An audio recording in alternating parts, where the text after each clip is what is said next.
He is known by many names: the Whispered One, the Undying King, the Arch-Lich Vecna. Chances are, if you've heard of anything of D&D lore, you know of Vecna. He is the absolute villain of Dungeons & Dragons, and one of the most iconic, if not the most iconic, Lich. We get his rise to power, his setbacks, his battles, and he is actually one of the only villains that has actually achieved a lot of what he set out to. For depending on what edition we are looking at, he is a deity, but Vecna was not always a deity. And in today's Forgotten Lore, we will watch Vecna rise from a mere mortal to a terrifying figure whose name is feared by all. Due to a lot of the intentional secrecy surrounding Vecna and his story, he is very much a figure of mystery. The following is one of the most basic and early understandings of his origins. He dates back to a time of near prehistory in the world of Greyhawk. He's a figure more of legend than fact, and like all legends, there are embellishments, exaggerations, distortions, contradictions, and confusions attached to the name Vecna. In his time, Vecna was considered the mightiest of all wizards, unsurpassed in his knowledge of all of the arcane arts. And from the loneliest chamber of a black tower, he ruled over a now forgotten nation. Some say his realm was beyond the great mountains to the west. Another theory holds his tower once rose from the very depths of Near Div. A few writers even go so far as to claim Vecna's dominion extended over another plane entirely, and that he was ultimately destroyed by a revolt of the greater powers that dwelled there. Even in his life, Vecna's strictness and cruelty were infamous.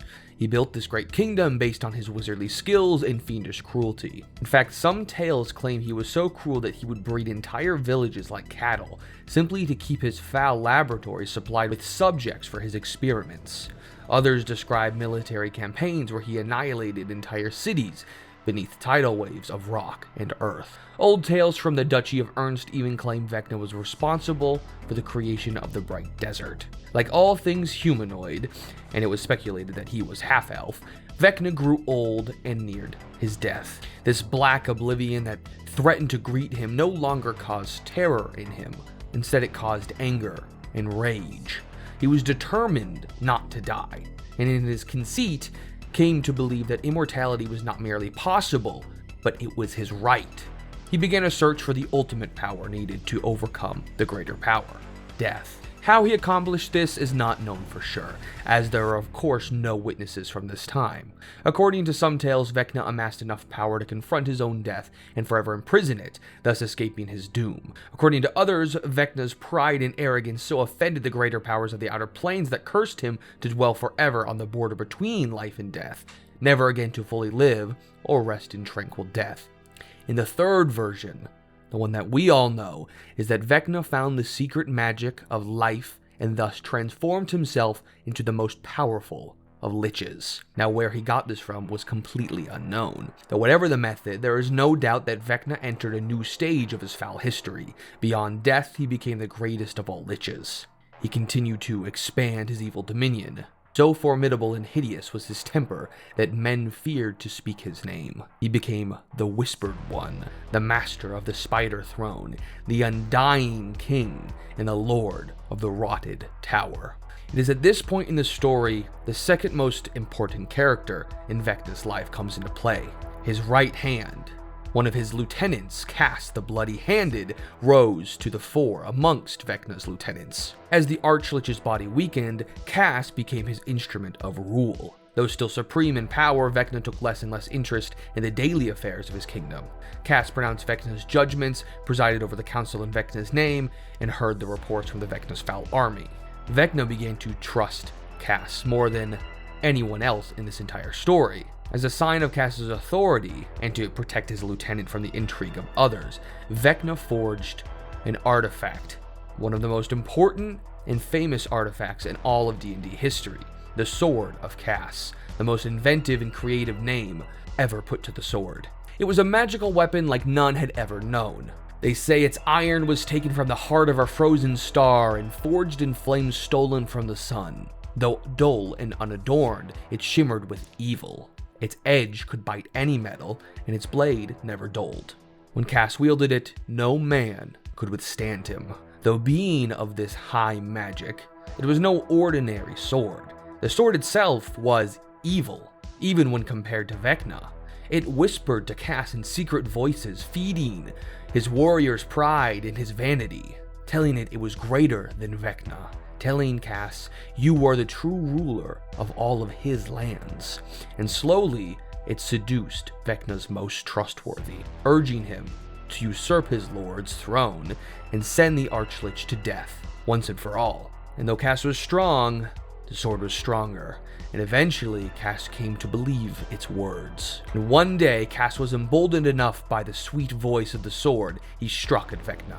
It is said that no man saw the battle, so we know no details of it at this time. We only know the end result. Vecna's dark tower crumbled into dust, leaving 3 things, none of which were bodies. The first was the sword of Kas. The other 2 were the lifeless hand and eye of Vecna. This event, of course, was not foretold by Vecna and was less than ideal for him. At this point in the story, it seems like Kas and Vecna were both destroyed in the battle, their own body parts in dust and weapons left behind. But one very important thing lingered in Vecna's wake. His followers and the legend of Vecna grew, and so did his cult. Through some unknown process, it is also said that Vecna's body was too powerful to be destroyed, and for untold centuries, his soul drifted, refusing to surrender. With the worship from the cult, he gained small amounts of energy and power. One by one over time, as the legend of Vecna and his cult grew and grew, he assumed the powers of a demigod. This process took a long time, and eventually, he reached the point where he was accepted as a minor demigod in the legions of evil. Guaranteed immortality, Vecna was still not satisfied, and he has devised a plan to ascend to greater godhood. He is always seeking more and more power. And in 2nd edition, we leave Vecna off here. A scheming mind and the patience to wait centuries. It is said that the 2 most crucial things in attaining greater godhood are finding the eye and the hand lost in the battle. They are the final keys to fully empower Vecna. As it turns out though, this story is pretty deeply flawed. A lot of the main points are there, but a lot of the nuance and lesser things have been lost. One very important thing to note is that a lot of this story in Dungeons & Dragons today is a story perpetuated by Vecna's followers. Over time, they have rewritten, changed the history, and redacted as much as they could. Sounds a lot like Wizards of the Coast, and it's a great cover for them to change the lore over and over again. But as it is concrete with the world, we do have to dive in. This has been the groundwork for the story so far, and certain facts are true to every single strain of Vecna worship. They all agree. The scholars and all of the Vecna cults agree. Vecna was once immortal, of great magical power. Kas ruled at his side. At some point during his ascent, he created the Lich transformation ritual and became a Lich.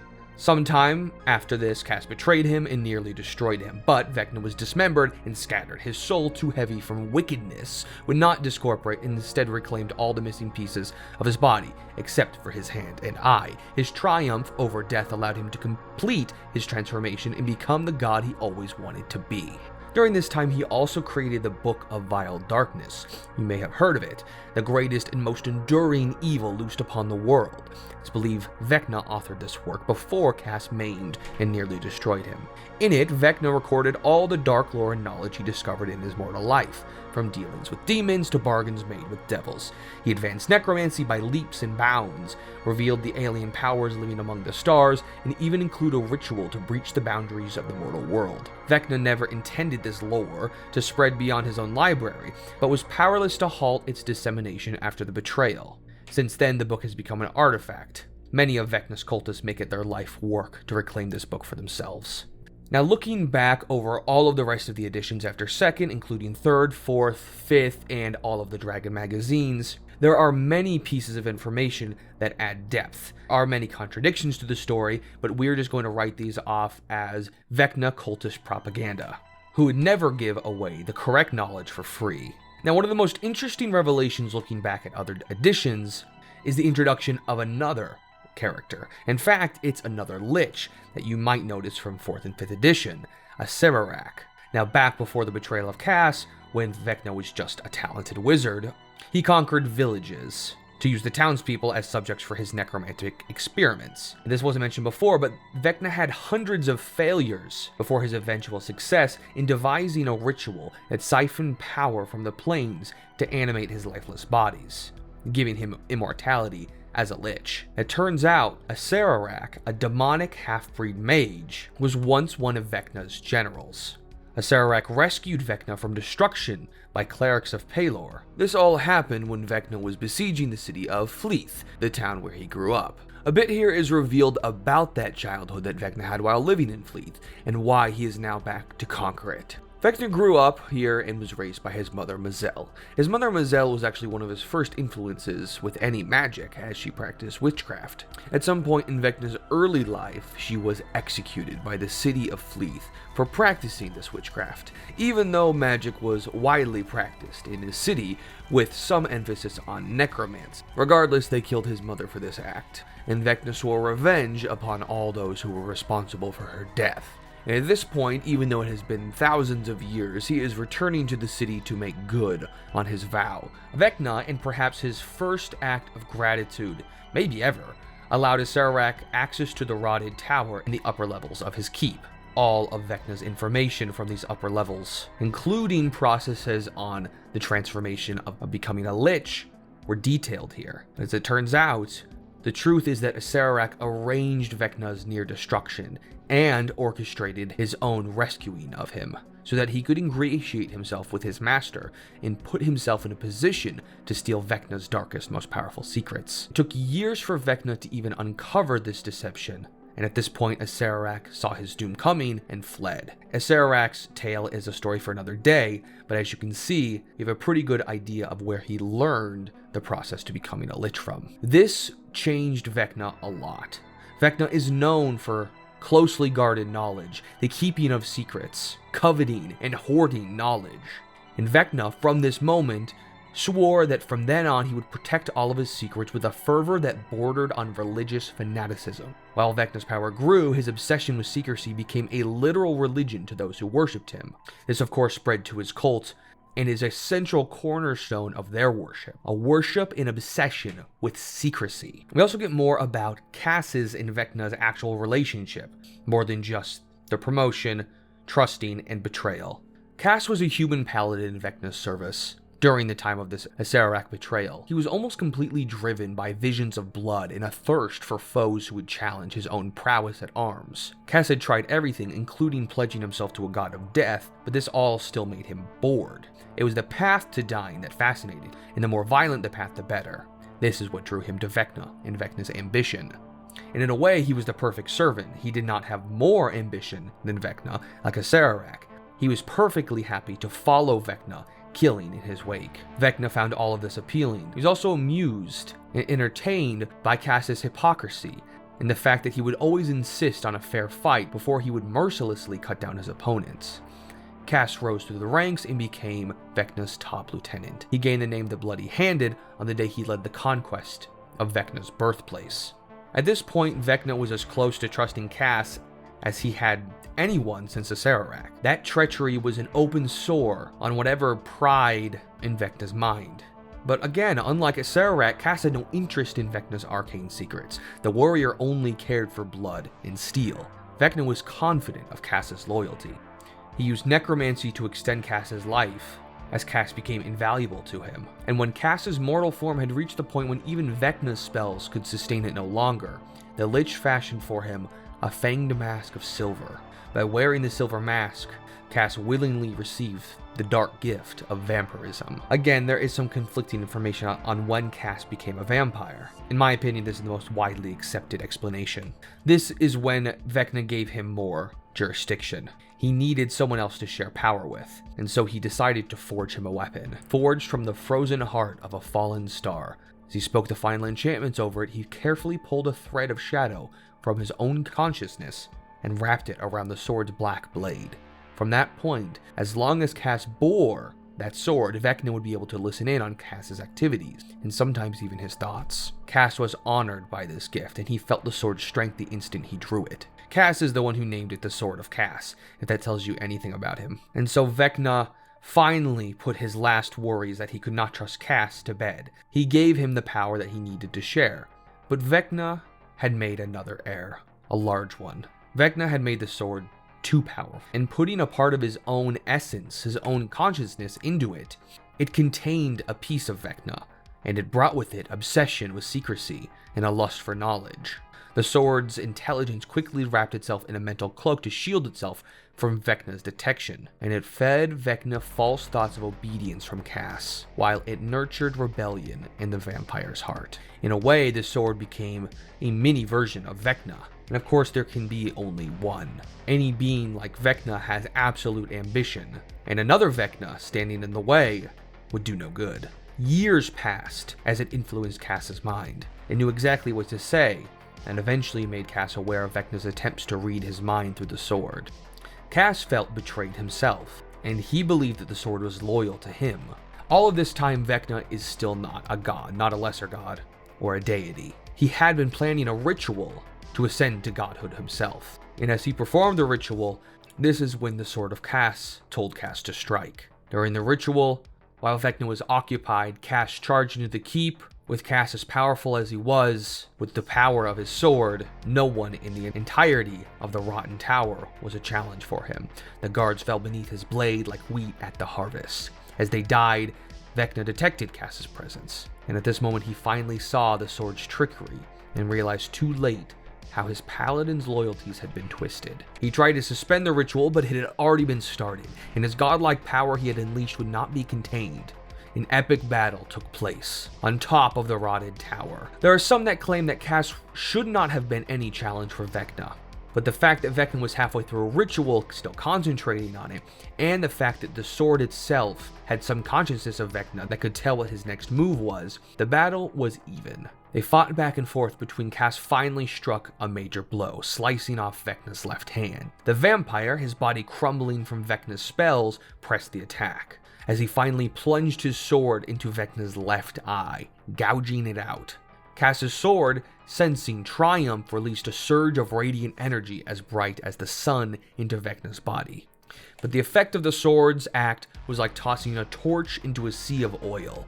It set off an explosion so powerful that it destroyed the rotted tower, deafening creatures for miles. Vecna and Kas, at the center of the arcane maelstrom, were sent hurtling through the abyss between worlds. Afterward, the only objects that were found intact in the rubble of the tower were Vecna's severed hand, eye, and Kas's sword. So, this revelation of the story claims that they did not die, but instead went hurtling through the abyss between worlds. The lore gets a little complicated here, but they go all over. Kas survived the explosion, and his sword guided him through the plains to the citadel of Cavidius, a castle in the astral sea that Vecna had established years earlier as a secret refuge. But the blade abandoned Kas. Since then, the sword has appeared numerous times in different lands, enticing the foolish and power-hungry with visions of glory. Kas was alive, though he did not achieve godhood. It is said that he may have a kingdom of vampires somewhere in the Shadowfell ruling over them now. And Vecna was thrown all over, but specifically for a short time, he appeared in another campaign setting, Ravenloft. He was thrown into the Shadowfell, where the citadel of Cavidius had been carefully duplicated near a dead valley of jagged peaks.